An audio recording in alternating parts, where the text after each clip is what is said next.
Today I'm going to tell you the story of Daniel McKenzie, a struggling farmer during the 1885 Arizona drought. When Daniel shared his last meal with a starving Apache teenager named Little Wolf, he had no idea what he was setting in motion, but the outcome exceeded all expectations. Please subscribe to our channel and comment where you're listening to this story from. When drought brings desperate choices. The Arizona sun beat down mercilessly on the cracked earth of Daniel McKenzie's farm, its rays creating shimmering waves of heat that distorted the horizon into dancing mirages. It was August 1885, and the worst drought in living memory had turned what was once fertile farmland into a barren wasteland. Daniel wiped the sweat from his weathered brow as he surveyed his dying crops, knowing that this harvest would determine whether he could survive another winter on this unforgiving land. At 43, Daniel had spent the better part of a decade trying to make a living from this 160 acres near the border between Arizona Territory and New Mexico. He had come west after losing his wife and young son to cholera in Kansas, seeking a fresh start in a place where memories couldn't follow him. The land had been cheap, and he had thought himself fortunate to find fertile soil near a reliable water source. But the drought had changed everything. The stream that had once provided irrigation for his crops had dried to a muddy trickle, and his well was dropping lower each week. His corn stalks stood brown and brittle in their rows. His beans had withered on the vine, and his small vegetable garden was barely producing enough to keep him alive. Daniel walked slowly through his fields, his boots crunching on the parched earth as he assessed the damage. The few ears of corn that remained were small and stunted, far from the abundant harvest he had hoped for. His cattle had died one by one over the summer, victims of the heat and lack of water, leaving him with only his old mule Jasper and a handful of scrawny chickens. As the sun began to set, painting the sky in shades of orange and red, Daniel made his way back to his small adobe house. The structure was simple but solid, built to withstand the extremes of desert weather. Inside, the rooms were cool and shadowy, offering welcome relief from the oppressive heat outside. Daniel's evening meal consisted of the last of his flour, made into simple biscuits, a few eggs from his remaining chickens, and some beans he had been carefully rationing. As he prepared the food over his wood-burning stove, he calculated how long his remaining supplies would last. By his estimation, he had perhaps 2 weeks' worth of food left, and no money to buy more. Just as Daniel was sitting down to eat, he heard a sound that made him freeze, the soft scratch of footsteps on the hard-packed earth outside his door. In this isolated region, unexpected visitors were rare, and often unwelcome. He reached for the rifle that hung above his fireplace, though he hoped he wouldn't need to use it. Moving quietly to the window, Daniel peered through the gap in the wooden shutters. What he saw surprised him. A young Apache boy, perhaps 16 or 17 years old, was crouched beside his well, desperately trying to coax water from the nearly dry source. The boy was thin to the point of emaciation, his ribs clearly visible beneath his torn shirt, and his movements were slow and deliberate, as if every action required tremendous effort. Daniel watched as the boy managed to collect a small amount of muddy water in his cupped hands and drank it greedily. The sight stirred something deep in Daniel's chest, a recognition of desperation that he understood all too well. The boy was clearly starving, perhaps near death from hunger and thirst. For a moment, Daniel hesitated. Relations between white settlers and the Apache had been tense for years, with conflicts erupting regularly over land, water rights, and resources. Many of his neighbors would have chased the boy away with threats, or worse. But looking at the young man's condition, Daniel couldn't bring himself to see an enemy, only a fellow human being in desperate need. Daniel set his rifle aside and opened his door, stepping out into the fading daylight. The boy heard the sound and spun around, his dark eyes wide with fear and exhaustion. He tried to run but stumbled, his weakened legs unable to support him properly. "Wait!" Daniel called out in a calm voice, raising his hands to show he meant no harm. "I'm not going to hurt you." The boy stopped, though he remained poised to flee at the first sign of danger. He was indeed young, with the lean build and weathered skin of someone who had spent his life in the harsh desert environment. His black hair hung loose around his shoulders, and his clothes were little more than rags. "When did you last eat?"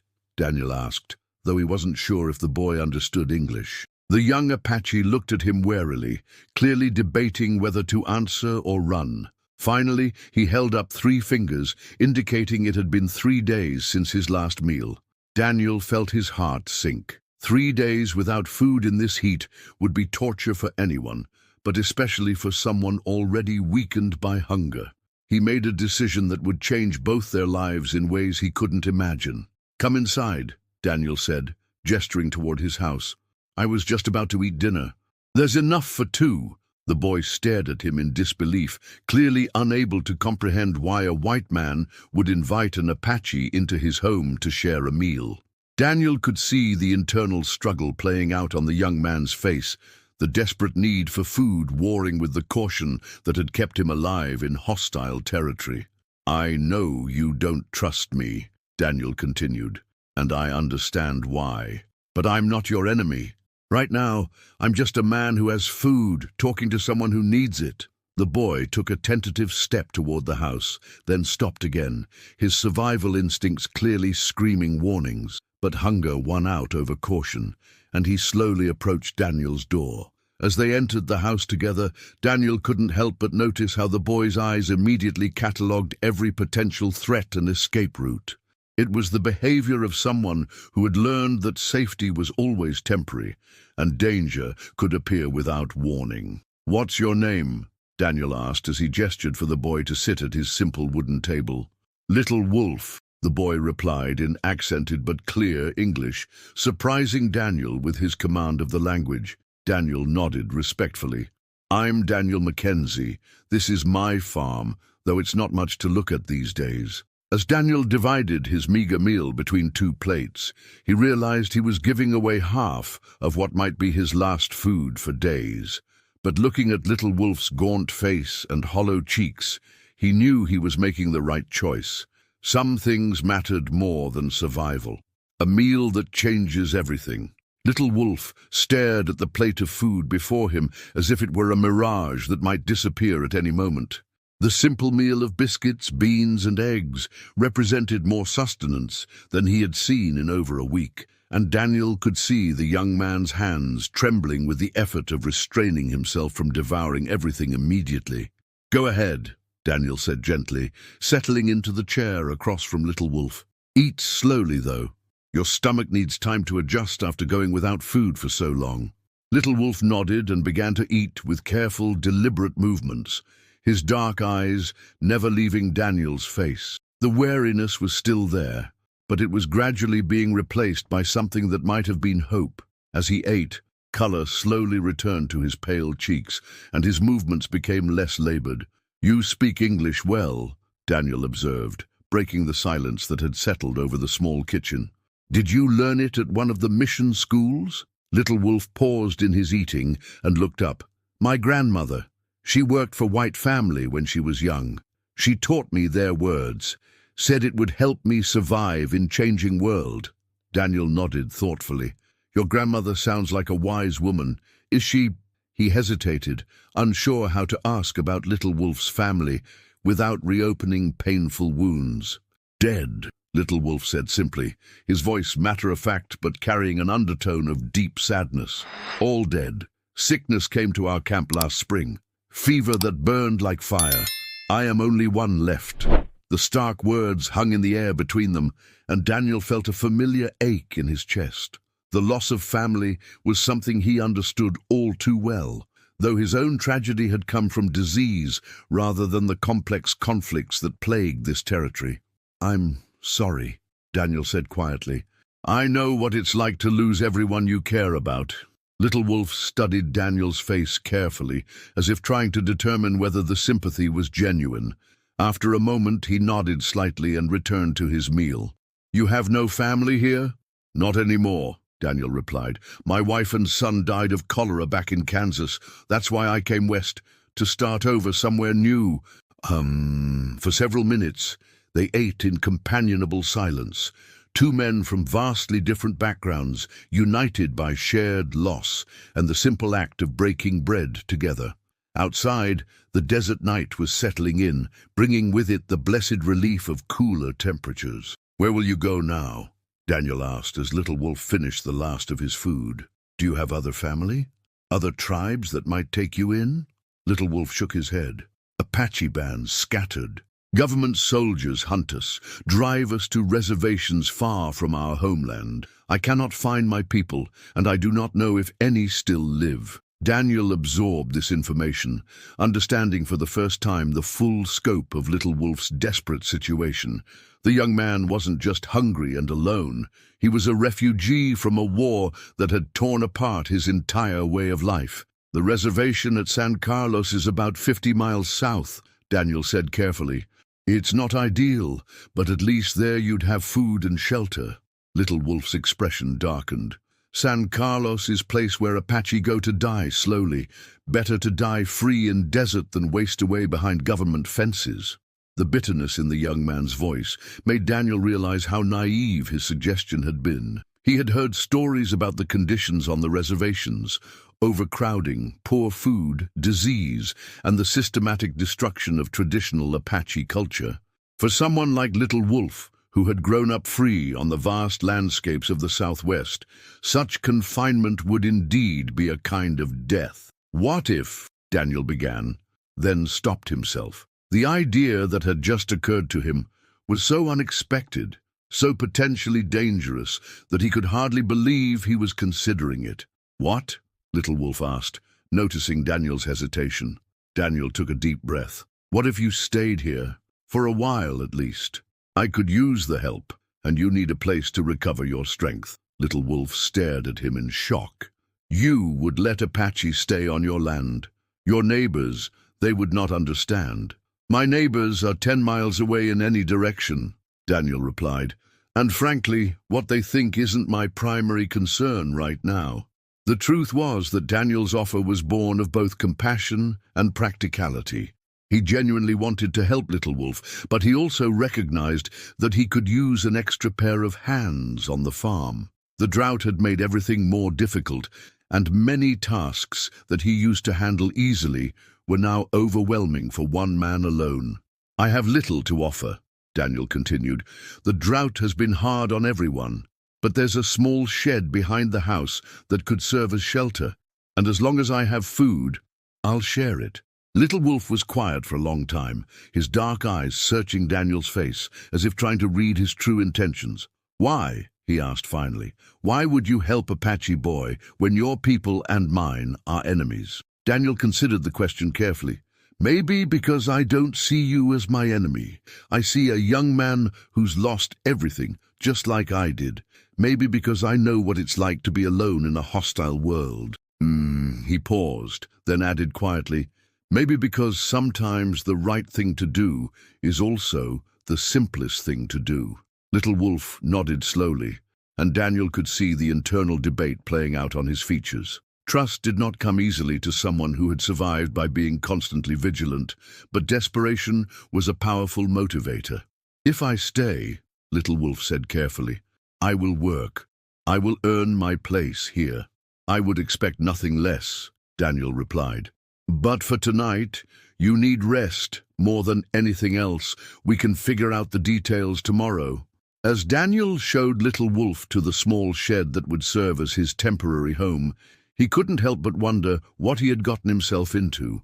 Harboring a fugitive Apache could bring serious consequences if the wrong people found out. But looking at the young man's grateful expression as he settled onto the pile of blankets Daniel had provided, he felt certain he was making the right choice. Neither man could have imagined that this simple act of kindness would soon transform both their lives in ways that would echo throughout the entire territory.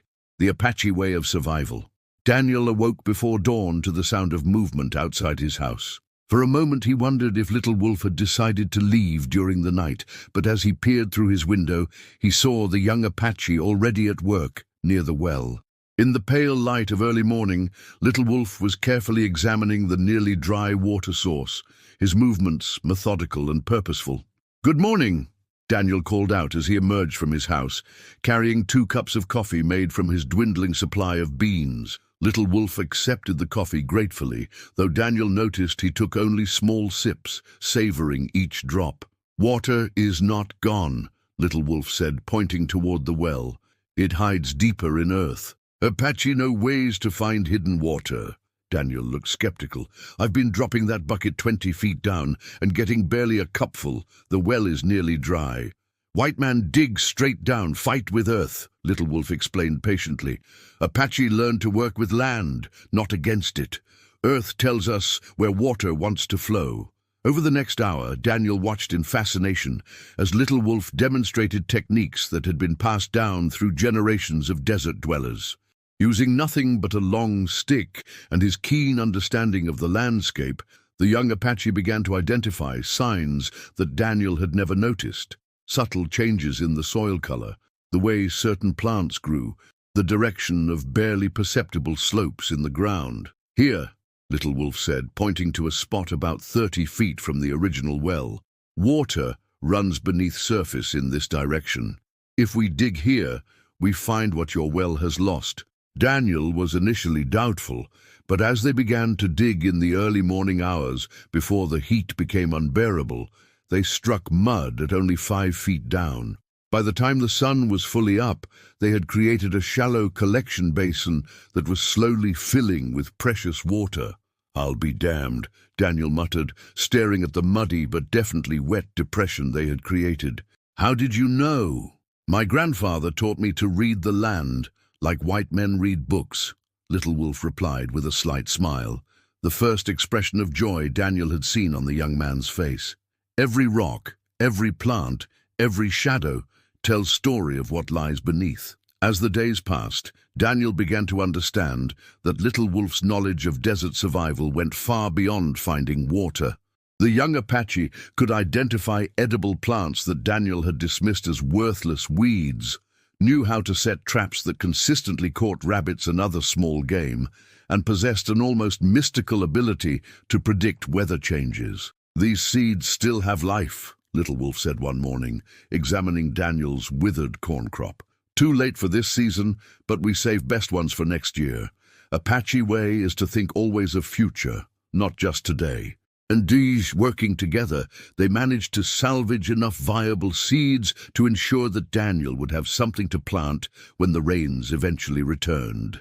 Little Wolf also showed him how to preserve what little food they had using traditional Apache methods that required no salt or other expensive supplies. But it was Little Wolf's knowledge of the surrounding terrain that proved most valuable. The young Apache knew every water source within 50 miles, understood the migration patterns of game animals, and could navigate the complex network of canyons and mesas that surrounded Daniel's farm with uncanny precision. "Your land is good," Little Wolf observed one evening as they sat outside Daniel's house, watching the sun set over the desert landscape. "Water is close, soil has strength, but you fight it like enemy instead of working with it like friend." Daniel had to admit that Little Wolf was right. He had been trying to impose Kansas farming methods on Arizona soil, expecting the land to conform to his expectations rather than adapting his techniques to match the environment. "Teach me," Daniel said simply. Over the following weeks, Little Wolf began sharing the accumulated wisdom of his ancestors. He showed Daniel how to build terraces that would capture and channel rainwater when it finally came, how to plant crops in patterns that would provide mutual protection from wind and sun, and how to read the subtle signs that indicated when conditions were right for various activities. "Apache do not own land," Little Wolf explained as they worked together to prepare new planting areas. "Land owns Apache. We are part of it, not masters of it." The philosophy was foreign to Daniel's way of thinking, but he couldn't argue with the results. Under Little Wolf's guidance, they accomplished more in 3 weeks than Daniel had managed in the previous 3 months. The farm began to take on a different character, working with the natural contours and features of the landscape rather than imposing artificial patterns upon it. But their peaceful collaboration was about to be shattered by events beyond their control. On a hot afternoon in early September, as Daniel and Little Wolf were working to expand their water collection system, they heard the distant sound of horses approaching across the desert. "Many riders," Little Wolf said quietly, his entire demeanor instantly shifting from relaxed to alert. "Coming fast!" Daniel shaded his eyes and squinted toward the horizon, where a dust cloud was growing larger by the minute. As the riders drew closer, he could make out the blue uniforms of cavalry soldiers, their weapons glinting in the harsh sunlight. "You need to hide," Daniel said urgently. But Little Wolf was already moving toward the small shed that had become his home, gathering his few possessions with practiced efficiency. "If they find me here," Little Wolf said quietly, "they will hang me as renegade Apache, and they will arrest you for harboring enemy of government." Daniel felt his stomach drop as the full implications of their situation became clear. In his desire to help a fellow human being, he had inadvertently put both their lives at risk.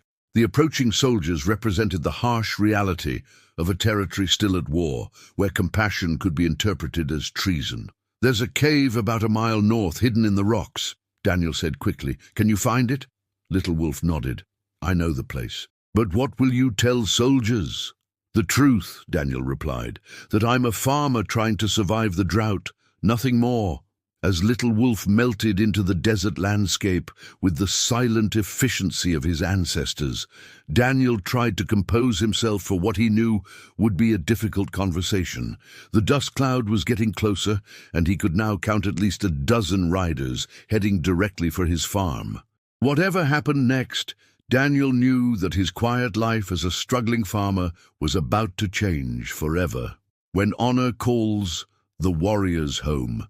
Captain Robert Harrison dismounted from his horse with the weary bearing of a man who had spent too many months chasing shadows across the unforgiving Arizona desert.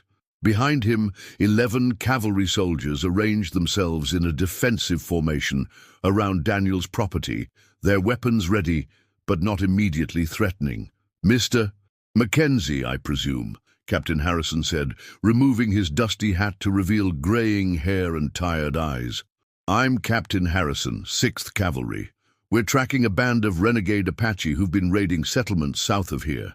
Daniel nodded respectfully, trying to keep his expression neutral despite the anxiety churning in his stomach. "Captain, what can I do for you?" "We have reports of Apaches sign in this area," Harrison continued, his sharp eyes scanning Daniel's property. "Fresh tracks? Evidence of recent activity? Have you seen anything unusual? Any Indians passing through your land?" "Can't say that I have," Daniel replied carefully. It wasn't technically a lie. He had invited Little Wolf to stay, not simply observed him passing through. Captain Harrison studied Daniel's face for a long moment, then gestured toward the improved water collection system that Daniel and Little Wolf had built together. "That's some impressive engineering for a single farmer. Those water channels looked like they were designed by someone with considerable knowledge of desert irrigation." Daniel felt sweat beading on his forehead that had nothing to do with the heat. "I've been experimenting with different approaches. The drought has forced all of us to be creative." Before Captain Harrison could respond, one of his sergeants approached and whispered something in his ear. The captain's expression grew more serious, and he turned back to Daniel with renewed intensity. "Mr. McKenzie, my sergeant has found Apache footprints around your well. Fresh ones, made within the last day or two. Now I'm going to ask you again. Have you had any contact with Apache individuals recently?" Daniel realized that his moment of truth had arrived. He could continue lying, but the evidence was mounting against him, and he had never been skilled at deception. More importantly, he found that he didn't want to lie about helping Little Wolf. "Yes," Daniel said quietly, "I have." The soldiers immediately tensed, hands moving to their weapons, but Captain Harrison raised a hand to stop them. "Go on." 3 weeks ago, a young Apache man came to my farm.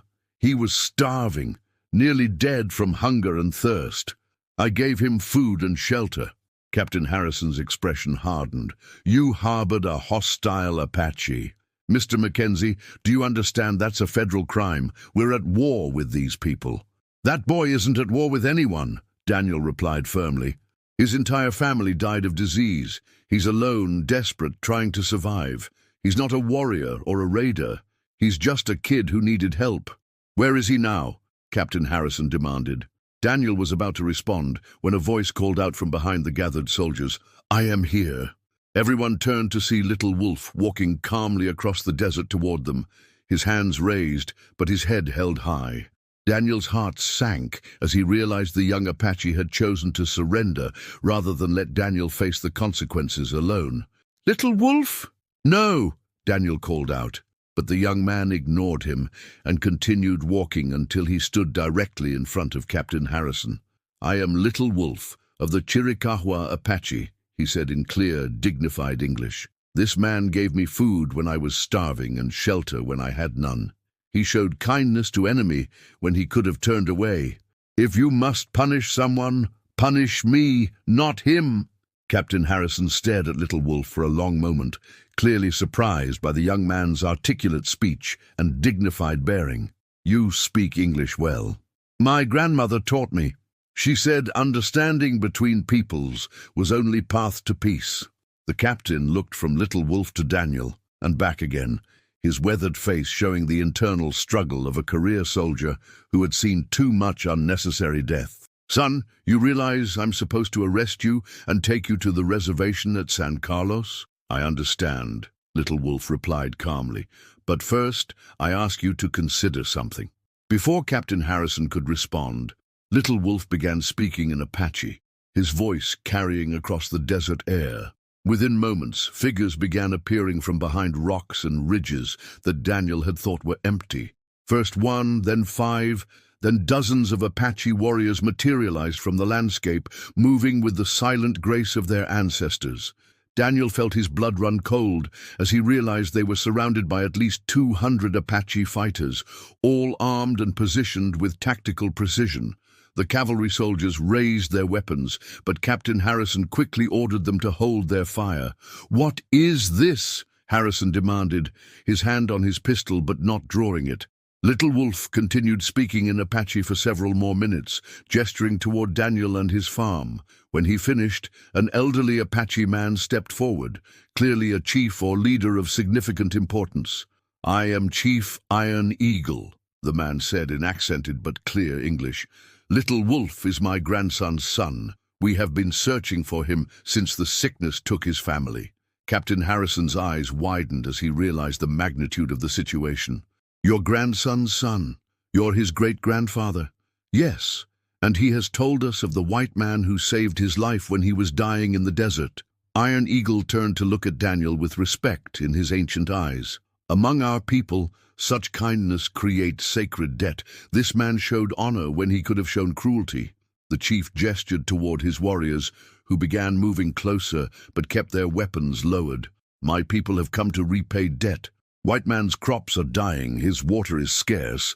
We will help him as he helped our son. Daniel stared in amazement as Apache warriors began spreading across his property, not as conquerors, but as workers. Some began expanding the water collection system with techniques even more advanced than what Little Wolf had shown him. Others started preparing the soil for future planting, working with an efficiency and knowledge that spoke of generations of desert farming experience. Captain Harrison looked around at the scene unfolding before him. 200 Apache warriors working peacefully alongside a white farmer who had shown kindness to a starving boy. I don't understand. You could attack us. You have us outnumbered 10-1. Iron Eagle nodded gravely. Yes, we could fight. More soldiers would come. More of our people would die and nothing would be solved. But this man showed us different path. He proved that white man and Apache can help each other instead of destroying each other. The chief turned to Captain Harrison with dignity that commanded respect. We propose bargain. My people will work this man's land for 1 season, teaching him ways to survive in desert. In return, you leave us in peace to care for our families and live according to our traditions. Captain Harrison was quiet for a long time, clearly weighing his options. Finally, he holstered his weapon and nodded slowly. "Chief Iron Eagle, I think that can be arranged, but I'll need your word that your people will remain peaceful." "You have it," Iron Eagle replied solemnly. As Daniel watched Apache warriors transforming his struggling farm into a model of desert agriculture, he felt overwhelmed by the magnitude of what had begun with a simple act of sharing his last meal. Little Wolf approached him with a smile that seemed to light up the entire desert. "My great-grandfather says you are now brother to our people," Little Wolf said. "Apache do not forget kindness, and we always repay our debts." Daniel looked around at his property, which was already showing signs of the transformation that Apache knowledge and labor would bring. But more importantly, he realized that his simple act of compassion had somehow helped forge a bridge between two peoples who had been locked in conflict for generations. Sometimes, Daniel thought, the most powerful changes begin with the smallest gestures of human kindness.